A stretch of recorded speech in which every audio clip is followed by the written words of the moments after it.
the average text takes your eyes off the road for nearly 5 seconds.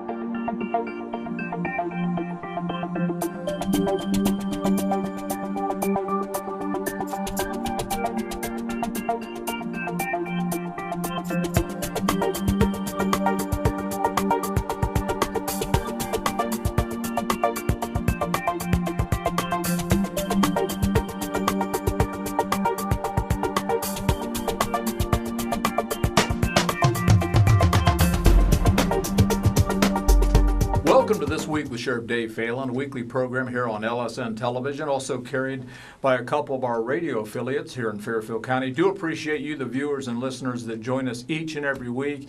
And I would be remiss if I didn't thank the folks here at Fairfield Christian Academy that go ahead and produce and put this program together each and every week. And certainly I appreciate all the kind comments, letters, and phone calls that we get from you, the viewers and listeners. This week's special guest is Sgt David Pollock with the Millersport Police Department, a sergeant there. And we've just been getting acquainted here a few minutes before airtime. And we're going to talk a little bit, maybe next week, if we can get it in this week, on senior safety. But you've got a whole lot of information because you are also an investigator with the state of Ohio. Yes, thank you for having me on your show, Sheriff. Yeah, so tell me about some of your background, how you kind of wound up at Millersport, and what do you do with the state of Ohio? Well, I started shortly after high school. I was looking for a career, looking for a job, and I was attracted to law enforcement, so I enrolled in Columbus State, their law enforcement program, and I saw that the village of New Albany was hiring for a police dispatcher. Okay. So I went and applied out there, and this was back in 1993, so New Albany was very, very different back then than it is now. The police department was out of a little trailer, and the job for police and fire dispatcher started out at $5 an hour.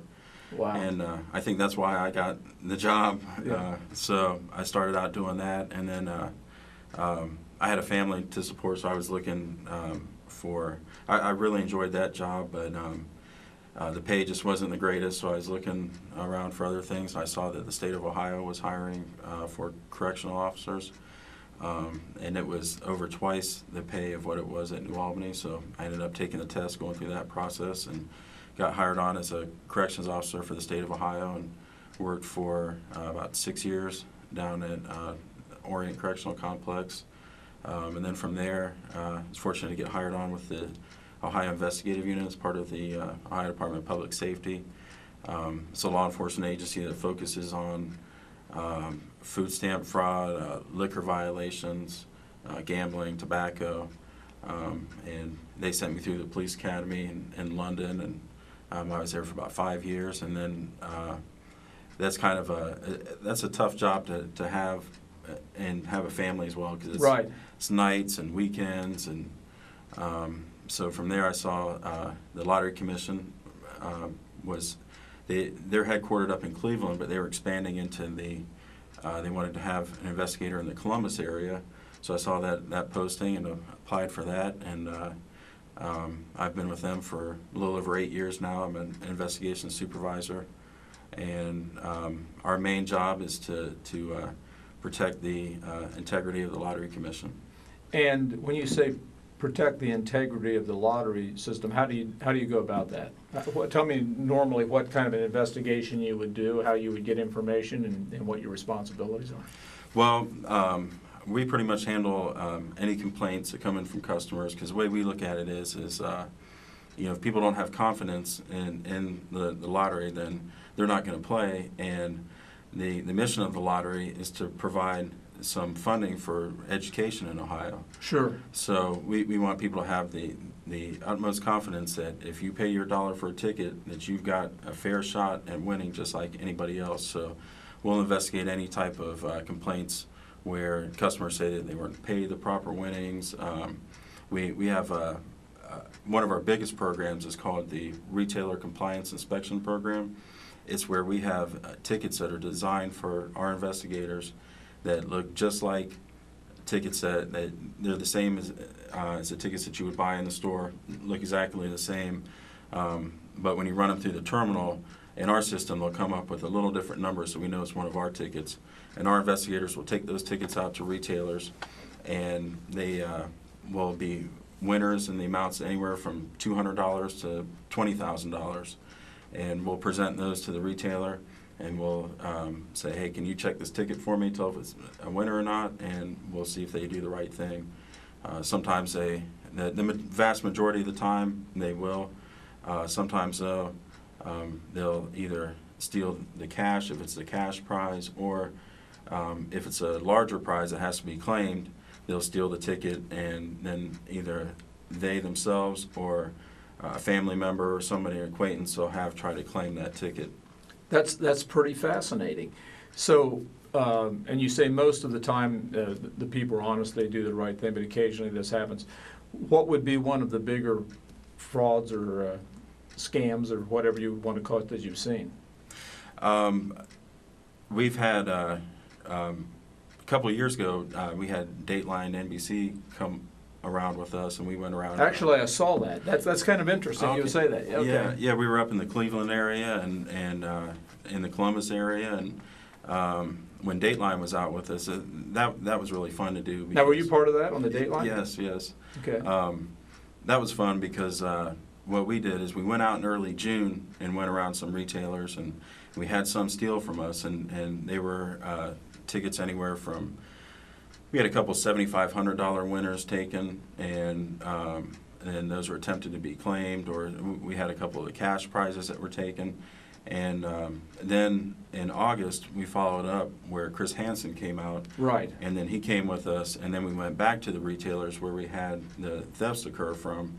And Chris Hansen would go in there and say, like he does on he would all confront him about it. Right, he'll confront him, and he'll have the little DVD player and say, here, can I show you something? And then, really put the clerks on the spot. And then from there, we'd follow up with criminal charges.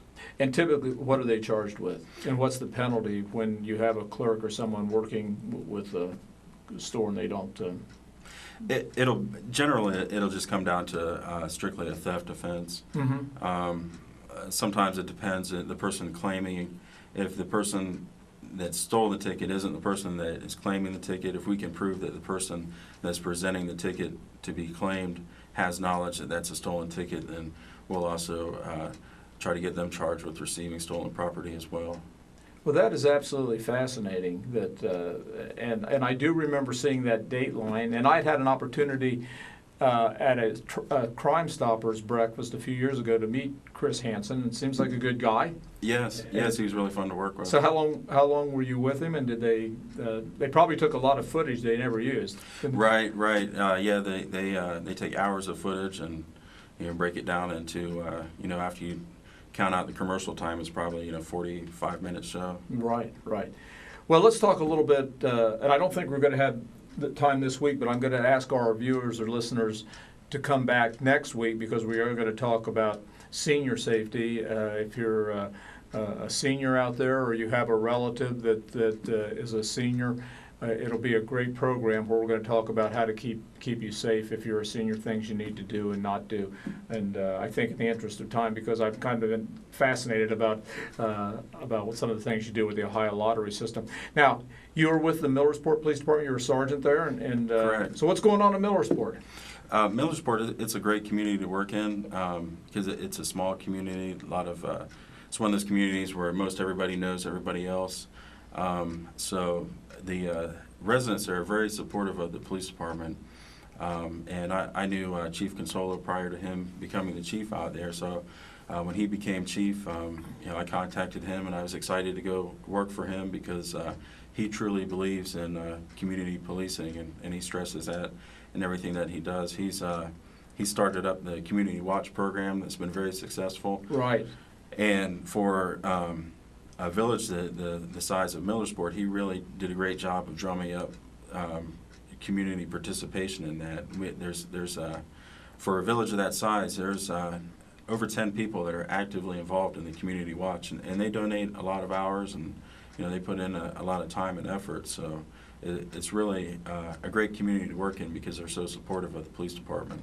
And you guys, you and the chief met, well, you were with Valley View on the west side of Columbus. Right. He was the chief of Valley View Police Department. Many years, and I'm talking a long time ago, when I was with the Columbus Police Department, I actually worked, it was called 150 Cruiser, but I actually worked in the Valley View area and kind of got to know a number of the officers back then. So, and that's a nice community. It's almost like you're in Columbus, the way it's set up. It's not way outside of town or anything.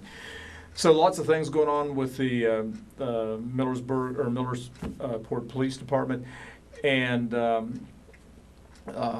let's get started a little bit. You've been doing some training with some of the neighbors, some of the community about senior safety. Correct. I contacted the Lions Club, which hosts in Millersport. They host a senior citizens group, which meets twice a month, and they were generous enough to host me to do a program for them on senior safety, along with the Ohio Attorney General's office. And was that training through, did you receive the information through the Attorney General's office? Yes, they provided a lot of information to me, a lot of the pamphlets. They also have several courses through the Ohio Law Enforcement Gateway. Right. They have several courses on financial fraud against seniors and safety for seniors, and they're really a great resource. Well, what we're going to do is ask you, if you can, to come back next week and talk about senior safety, and just tell our listeners and viewers, if you're out there, tell a friend, tell your relatives, make sure they tune in next week, because I think there's going to be a lot of valuable information that you need to know. I do appreciate Sgt Dave Pollock. I keep mispronouncing that name, but do appreciate you being here, Sarge. And we look forward to next week. Thank you, Sheriff. We're just about out of time, and again, I do appreciate the folks here at Fairfield Christian Academy that help us put this program together each and every week, and the nice comments we get from you, the viewers and listeners. If you have any questions of me, feel free to call me in the office at 740-652-7252, or you can go ahead and get on our website, www.sheriff.fairfield.oh.us. We'll be glad to reply, and always appreciate the comments you have. Well, the clock on the wall says we're just about out of time, so if you're out there driving, buckle up. We'll see you right here next week. God bless, and we'll see you next week.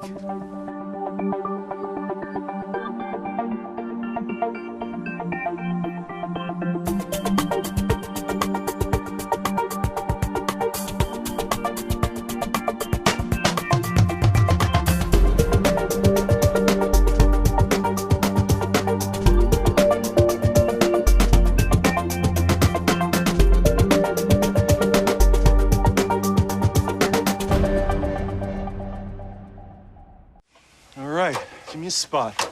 You know my motto, safety first. They could be dangerous. I think we should call animal control. Animal control? To be safe. Don't worry. I got this. It's a new motto. You don't have to be perfect to be a perfect parent. There are thousands of teens in foster care who don't need perfection. They need you.